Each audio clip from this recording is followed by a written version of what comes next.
Study IQ IAS, आपका selection हमारा mission.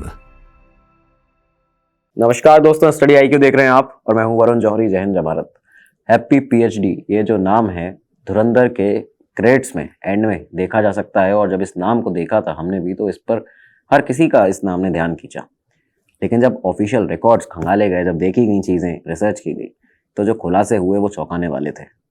आखिर कैसे पंजाब का एक ब्राइट स्टूडेंट पाकिस्तान से ऑपरेट होने वाले एक ट्रांसनेशनल टेरर नार्को ट्रेड का मास्टरमाइंड बन जाता है। कैसे 2007 में गुरमीत राम रहीम के ऊपर हुआ हमला हो, या फिर 2016 से 17 के बीच में पंजाब में की गई 8 टारगेट किलिंग्स, इन सभी में उसका नाम आया हैप्पी PhD का। ये आपको पता चलेगा। ये भी पता चलेगा कि आखिर कैसे PhD कर रहा Harmeet Singh Khalistan liberation force KLF का, Pakistan based Khalistan liberation force का चीफ बन जाता है। और साथ ही साथ आपको बताएंगे कि आखिर कैसे 2019 में भारत द्वारा पाकिस्तान को जो एक 23 पन्नों का डोजियर दिया गया, उसमें हैप्पी PhD का जब नाम सामने आया, उसके अगले ही महीने कैसे अचानक लाहौर में उसकी हत्या कर दी जाती है। तो कमेंट बॉक्स को जय हिंद से भर दीजिएगा। और अब शुरुआत करते हैं आज के इस एपिसोड की। तो हरमीत सिंह उर्फ हैप्पी PhD का 24 सितंबर 1981 को पंजाब के अमृतसर में जन्म होता है। फैमिली के बारे में बताते हैं कि बहुत ही वेल एजुकेटेड परिवार, फाइनेंशियली स्टेबल सिख फैमिली हुआ करती थी। अकेला बेटा था अपने माता पिता का हरमीत सिंह। और उसके बारे में बताया जाता है कि बचपन से ही देखा गया कि हाईली रिलीजियस तो था ही, सॉफ्ट स्पोकन था। साथ ही साथ में उसे डिस्क्राइब करती हैं कई सारी ऐसी अलग अलग प्रो खालिस्तानी जो वेबसाइट्स हैं, वो उसको इस तरह से डिस्क्राइब करती हैं कि पढ़ाई में बहुत ज़्यादा तेज़ हुआ करता था। उसकी पढ़ाई के बारे में ये भी बताया जाता है कि हरमीत ने पंजाब यूनिवर्सिटी पटियाला से अपनी रिलीजियस स्टडीज़ में पहले डिग्री की और उसके बाद में साइकोलॉजी में मास्टर्स करता है, MA करता है साइकोलॉजी के अंदर। उसके बाद 2008 के आसपास की बात बताई जाती है, जब गुरु नानक देव यूनिवर्सिटी अमृतसर में उसने रिलीजियस स्टडीज़ डिपार्टमेंट में जूनियर रिसर्च फेलो की तरह काम करने लगता है।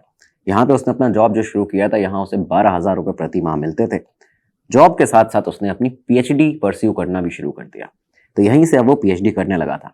ये बात बताई जाती है करीबन 2006 और 7 के आसपास की, जब इसी दौरान में यहाँ काम करते हुए और इनफैक्ट इस पूरे टाइम पीरियड में हरमीत सिंह की मुलाकात होती है खालिस्तान लिबरेशन फोर्स के हरमिंदर सिंह मिंटो से।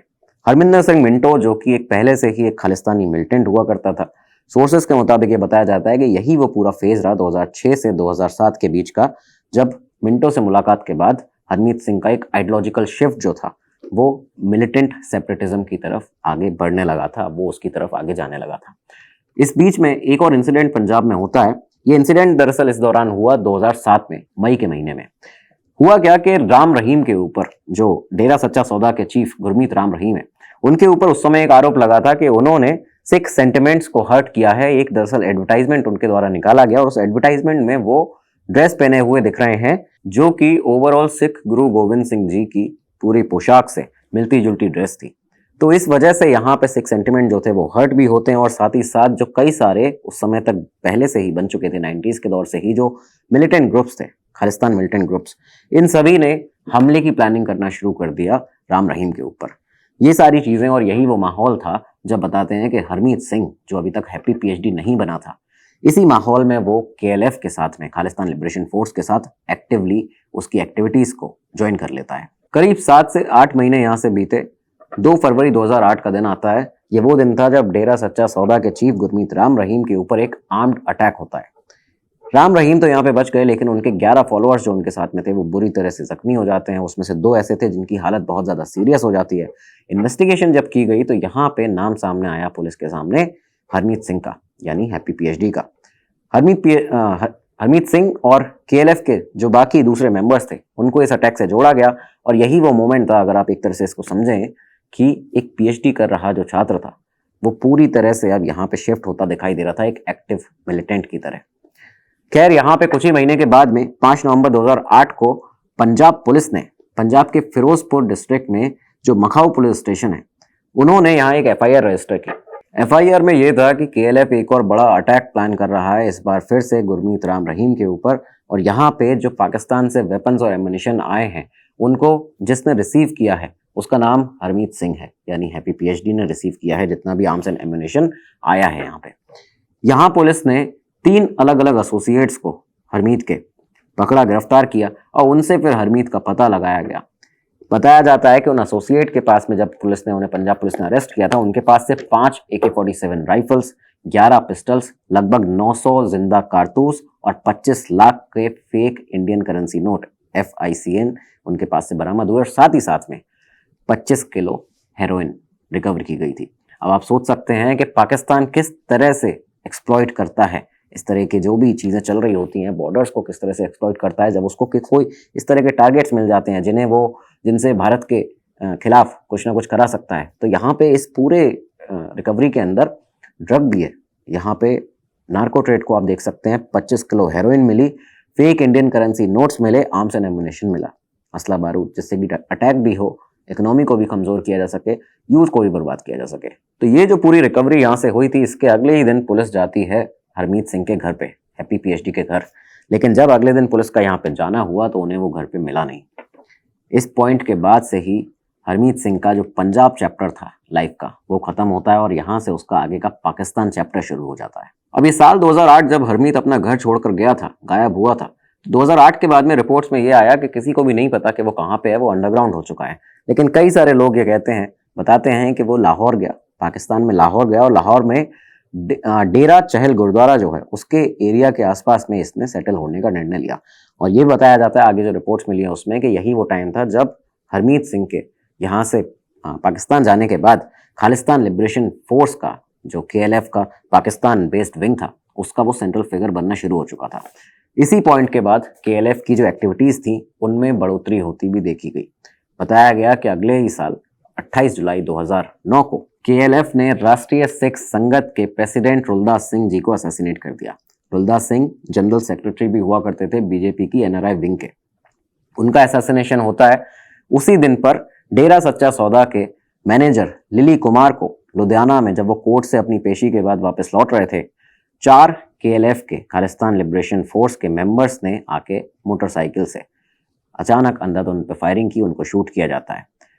यहाँ पे लिली कुमार की भी हत्या की जाती है सेम डे पे। इसके बाद इसी साल 31 अक्टूबर 2009 को 1984 के जो एंटी सिख राइट्स हुए थे उसकी 25वीं एनिवर्सरी पर KLF ने यहाँ पे जो एंटी सिख राइट्स में एक अक्यूज जिन्हें बताया गया था डॉक्टर बुद्ध प्रकाश कश्यप, उन्हें उनके क्लिनिक में दिल्ली के अंदर उनका कत्ल कर दिया, उनकी हत्या कर दी जाती है, असैसिनेट कर दिया जाता है।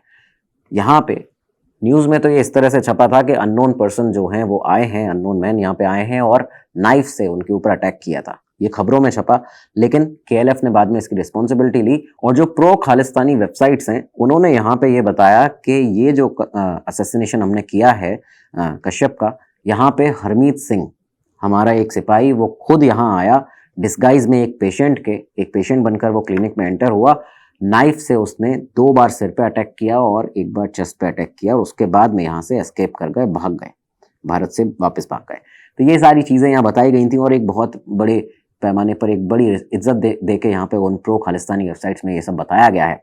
तो ये सारी चीज़ें थी जहाँ पे हरमीत सिंह का एक बार फिर से नाम आता है। सवाल ये उठता है कि अगर वो 2008 में भाग गया था यहाँ से, तो आखिर क्या वो दोबारा वापस आया था पाकिस्तान से या फिर कहीं आसपास जहाँ भी वो अंडरग्राउंड रहा और उसके बाद ये एक बहुत बड़ा कत्ल उसने किया, असैसिनेशन किया, उसके बाद वापस चला गया।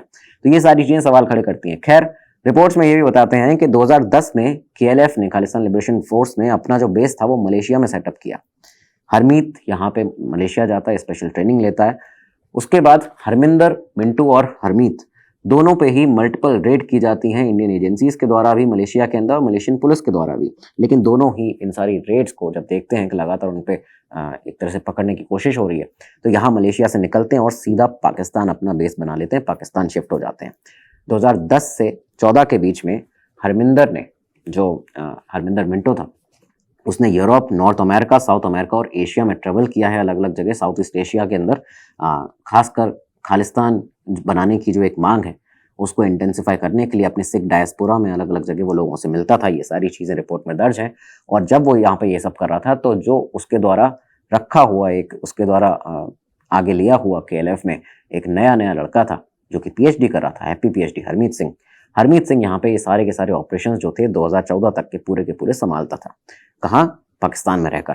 7 नवंबर 2014 को बताते हैं कि जब ये जो हरमिंदर था, हरमिंदर मिंटो, इसी तरह से यहाँ से वहाँ जो सिख डायस्पोरा में घूमता था अपनी सारी चीज़ें बताते हुए खालिस्तान की, जब ये इस समय पर एक दिन आईजे एयरपोर्ट दिल्ली पहुंचता है तो दिल्ली से यहाँ पे उसको अरेस्ट कर लिया जाता है 7 नवंबर 2014। हरमिंदर के अरेस्ट होने के बाद हरमीत सिंह ही वो था जो कि एक्टिंग चीफ बन जाता है एक तरह से, और 8th एक्टिंग चीफ उसको बताया जाता है केएलएफ का। अब हरमीत सिंह एक्टिंग चीफ बन गया, हैप्पी पीएचडी बन गया। यहाँ पे 2016 और 17 के बीच में पंजाब में टारगेट किलिंग्स का दौर शुरू होता है हैप्पी पीएचडी के चीफ बनने के बाद। बताते हैं कि जितनी टारगेट किलिंग्स हुई करीबन 8 से 9 नंबर बताए जाते हैं, जिसमें आरएसएस और शिवसेना के जो लीडर्स थे उनको टारगेट किया गया, क्रिश्चियंस और जो डेरा सच्चा सौदा के फॉलोअर्स थे उनको टारगेट किया गया। नेशनल इन्वेस्टिगेशन एजेंसी ने यहाँ पे खालिस्तान लिबरेशन फोर्स के सीनियर लीडरशिप को, जो कि पाकिस्तान में बैठकर ये काम कर रही है, उसको यहाँ पे इसका आरोप उसके ऊपर लगाया था। और यहाँ पे साफ तौर पर यह बात सामने आती है कि वहाँ पे उस समय जो लीडरशिप थी वो हरमीत सिंह पीएचडी की थी, उसे उसका मास्टरमाइंड बताया जाता है। खैर, एनआईए अपनी चार्जशीट में क्या क्या कहती है वो देखिए। वो कहते हैं कि इटली बेस्ड हरदीप सिंह शेरा को और लुधियाना बेस्ड रमनदीप सिंह बग्गा को रेडिकलाइज किया गया, ट्रेन किया गया। किसके द्वारा? हरमीत सिंह हैप्पी पीएचडी के द्वारा। और इन्हें शूटर्स बनाकर ये सारी की सारी टारगेट किलिंग कराई गई हैं। उस दौर में जो शेरा और बग्गा थे, इनका जो एक आतंक था वो बहुत ज़्यादा बुरी तरह से फैल रहा था। लोग डरते थे इनके नाम से। क्यों? क्योंकि लगातार टारगेट किलिंग्स जो थी वो इनके द्वारा कराई जा रही थी। और इसके पीछे कौन था? हरमीत सिंह। एनआईए ये भी बताती है कि जो कॉन्स्पिरेसी, उसके फुटप्रिंट सीधा पाकिस्तान, यूके, इटली, ऑस्ट्रेलिया और फ्रांस जैसे यूएई जैसे जो देश हैं इनसे जाके मिलते हैं।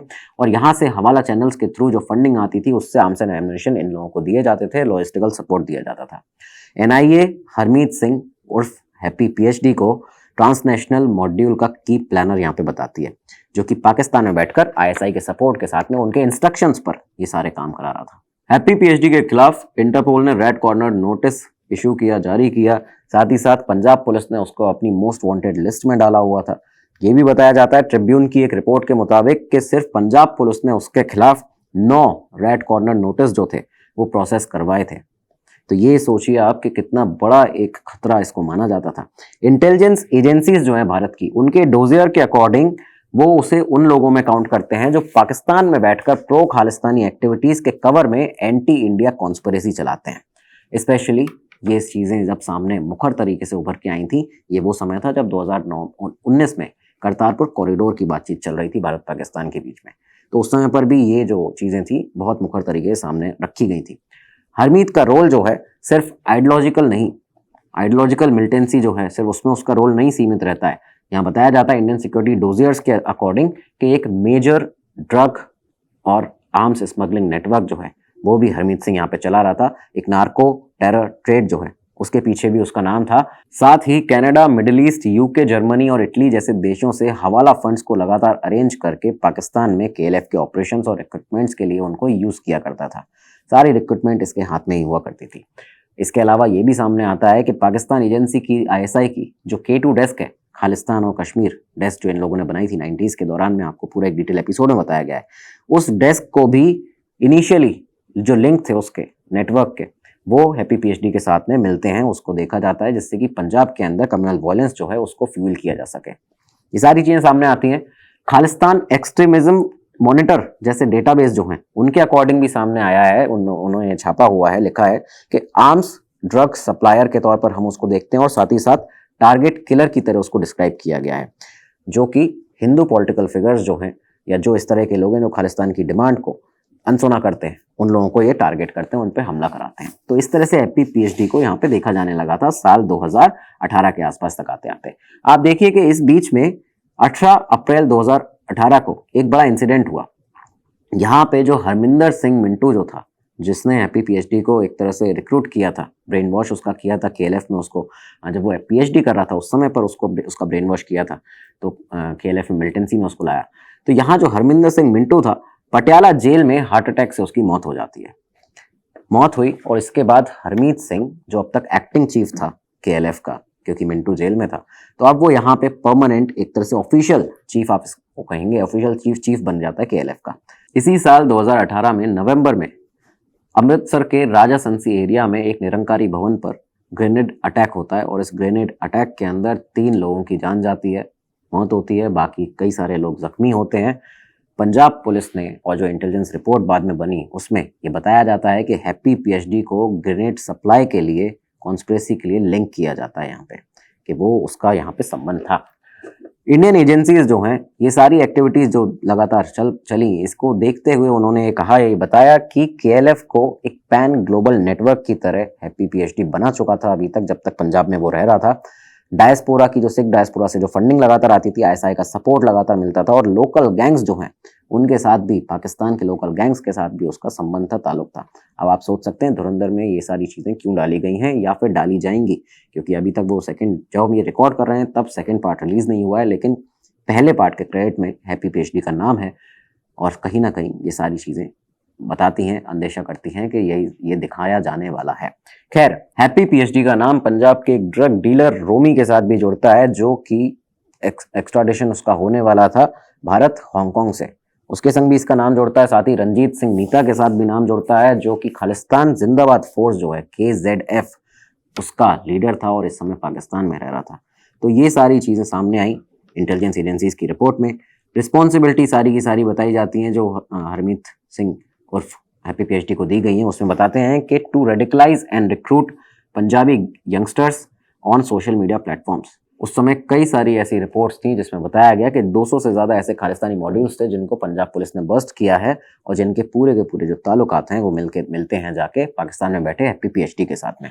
इसके अलावा कुछ रिपोर्ट्स बताती हैं कि जाकिर मूसा के साथ, जो एक अलकायदा का आतंकवादी था कश्मीर के अंदर, जाकिर मूसा के साथ भी उसके संबंध थे। कहीं ना कहीं बताया जाता है कि जो हैप्पी पीएचडी था वो एक आईएसआई के लिए एक ब्रिज का काम करता था, टेरर ऑर्गेनाइजेशन जो कश्मीर में है उनके और खालिस्तानी ग्रुप्स के बीच में। तो ये सारे बहुत ही सीरियस आरोप जो कि लगे, और कहीं ना कहीं कई जगह रिपोर्ट्स में इनको बताया गया, जस्टिफाई किया जाता है, बताया जाता है। खैर, 2018 के एंड तक आते आते ये सामने आया कि जो एनआईए ने अपनी सारी रिपोर्ट्स दी हैं, पंजाब पुलिस का भी लगातार प्रेशर बन रहा है, तो हैप्पी पीएचडी के घर वालों ने मीडिया के सामने आना उचित समझा। मीडिया के सामने उनके परिवार का एक नैरेटिव आया था। 2018 के ट्रिब्यून में एक इंटरव्यू के दौरान बताया जाता है कि हैप्पी पीएचडी की जो मदर है उन्होंने ये अपील की, पब्लिक अपील की, और हैप्पी पीएचडी तक ये बात पहुंचे इस वजह से अपील की गई थी उनके द्वारा, एक माँ के द्वारा। उन्होंने कहा कि रॉबी घर वापस आ जा, सरेंडर कर दे। उन्होंने ये बात उससे कही, लेकिन इसके बावजूद ये सारी चीज़ें करीबन 1-2 साल निकल गए, कोई इसका जवाब सामने से आगे वापस नहीं आया। अब साल आता है 2020, पहला ही महीना था जनवरी का, और 27 जनवरी की तारीख बताई जाती है जब पाकिस्तान से एक खबर आई। इस खबर में था कि पाकिस्तान के लाहौर में आउटस्कर्ट्स में डेरा चहल गुरुद्वारा जो है उसके पास हरमीत सिंह उर्फ हैप्पी पीएचडी की गोली मारकर हत्या कर दी गई है। जब इस खबर को जूम इन किया गया, काफ़ी सारे चैनल्स ने इस खबर को चलाया, लेकिन जब जूम इन किया गया तो पता चलता है कि 2 या 2 से ज़्यादा अनआइडेंटिफाइड अननोन गनमैन अटैकर्स आते हैं, अंधाधुंध फायरिंग करते हैं हैप्पी पीएचडी के ऊपर, और उसके बाद वहाँ उसकी हत्या कर दी जाती है। पाकिस्तान की पुलिस जो है उसने इस एरिया को कॉर्डन ऑफ तो किया, सर्च किया, लेकिन उसके बाद जो भी उन्हें पता चला, यहाँ पे बताया जाता है कि इस केस की पाकिस्तान में एफआईआर नहीं लिखी गई। एफआईआर फाइल करने से रोक दिया जाता है सीनियर्स के द्वारा पुलिस को। और यहाँ जो पाकिस्तान, एक अखबार में लिखा हुआ कि एक पाकिस्तानी सोर्स के कहने पर यह बताया गया है कि इस केस को परस्यू ना करने के लिए कहा गया था। 28 जनवरी को, यानी कि अगले ही दिन, आप देखिए कि एक ट्वीट आता है, एक प्रो खालिस्तानी ग्रुप का एक पेज है, यूके से बेस्ड है वो खालिस्तानी ग्रुप। यहाँ पे उसके द्वारा एक ट्वीट किया जाता है कि हरमीत सिंह हैप्पी पीएचडी, जिसकी किलिंग हुई है शूट आउट में एक गुरुद्वारा के पास में लाहौर के अंदर, वो किया गया है हिंदुस्तानी रॉ के एजेंट्स के द्वारा। ये सारी चीज़ें अचानक से जाके रॉ पे डाल दी जाती हैं, इंडियन एजेंसीज के ऊपर डाल दी जाती हैं, लेकिन कई सारी ऐसी जगह की रिपोर्ट जब रिसर्च किया गया तो सामने निकल के आई। कई रिपोर्ट्स में बताया गया है कि ये सारा काम आईएसआई का खुद का किया हुआ था। बताया जाता है इन रिपोर्ट्स में कि दरअसल आईएसआई ने इस वजह से ये किया क्योंकि हैप्पी पीएचडी अपने गोल से साइड ट्रैक हो रहा था। यहाँ पे बताते हैं कि हैप्पी पीएचडी के साथ में ही एक बहुत बड़ा पाकिस्तान का ड्रग लॉर्ड जो है वो काम करता था, और उस ड्रग लॉर्ड के, जो कि उसका बिजनेस पार्टनर भी था, उसकी वाइफ के एक जो मुस्लिम थी, उसकी वाइफ के साथ में हैप्पी पीएचडी इन्वॉल्व था। इस वजह से यहाँ पे उसकी किलिंग हुई है। इंडियन सिक्योरिटी ऑफिसर्स ने भी, जो ऑफिशियल्स हैं, उन्होंने भी मीडिया के सामने बाद में जो ब्रीफिंग दी थी इस पूरे केस के ऊपर, उन्होंने अपने असेसमेंट में ये कहा था कि ये एक किलिंग ऐसी है कि जो फाइनेंशियल डिस्प्यूट का रिजल्ट हो सकती है। हरमीत और उसके बीच जो पाकिस्तानी बेस्ड उसका ड्रग स्मगलर उसका एक पार्टनर था, इन दोनों के बीच में एक ये पूरा केस रहा है। तो यहाँ पे ओवरऑल सिनेरियो ये निकल के सामने आया कि एक आईएसआई का एंगल है, एक रॉ का एंगल है, एक उसका जो खुद का पार्टनर था पूरे नार्को ट्रेड में, उसका एंगल निकल के सामने आता है। लेकिन कुछ रिपोर्ट्स में ये भी सामने आता है कि हरमीत उन 15 प्रो खालिस्तानी मिलिटेंट्स में से था जिनके नाम भारत ने पाकिस्तान को करतारपुर कॉरिडोर्स की टॉक्स के दौरान दिए थे 2019 में, और उसके कुछ ही महीनों के बाद पाकिस्तान में उसकी किलिंग हो जाती थी। तो ये कई सारे कयास जो थे वो अलग अलग लगाए जा रहे थे। आप भी लगा सकते हैं, कमेंट बॉक्स में ज़रूर बताइएगा आपको क्या लगता है कि आखिर हैप्पी PhD को किसने मारा होगा। बाकी धुरंधर जो है उसमें ये सब चीज़ें दिखाई जाएंगी। खैर, हिंदुस्तान टाइम्स की रिपोर्ट के मुताबिक 2020 में जब ये सब कुछ हुआ, उसकी किलिंग के बाद में जो पेरेंट्स थे हैप्पी PhD के, उन्होंने रिक्वेस्ट की भारत की सरकार से भी, एजेंसी से भी, कि उसकी बॉडी जो है पाकिस्तान से कहा जाए कि भारत भेजी जाए, जिससे कि उसका अंतिम संस्कार हम यहाँ पे कर पाएँ। लेकिन पाकिस्तान ने बहुत ही ज़्यादा सेंसिटिव इस मुद्दे को बताते हुए, ये कहते हुए कि मीडिया और जो बाकी आउटसाइडर्स हैं, हम उन तक बॉडी का एक्सेस ही नहीं दे रहे हैं, इसी वजह से पाकिस्तान में ही हैप्पी PhD का अंतिम संस्कार कर दिया। तो ये सारी चीज़ें इस केस के साथ जुड़ी थी, आज आपको बताना ज़रूरी था। हैप्पी PhD की स्टोरी दोस्तों एक ऐसी स्टोरी है जहाँ पे यूनिवर्सिटी से, आप सोचिए कि एक अच्छा ब्राइट स्टूडेंट, लेकिन ये जो आइडियोलॉजिकल रेडिकलाइजेशन है, ये जो ब्रेन वॉशिंग है, वो कैसे एक अच्छे खासे PhD कर रहे स्टूडेंट को अचानक से एक अलग ही ट्रैक पर, मतलब उसे टेरर नार्को ट्रेड का एक मास्टरमाइंड बना देती है।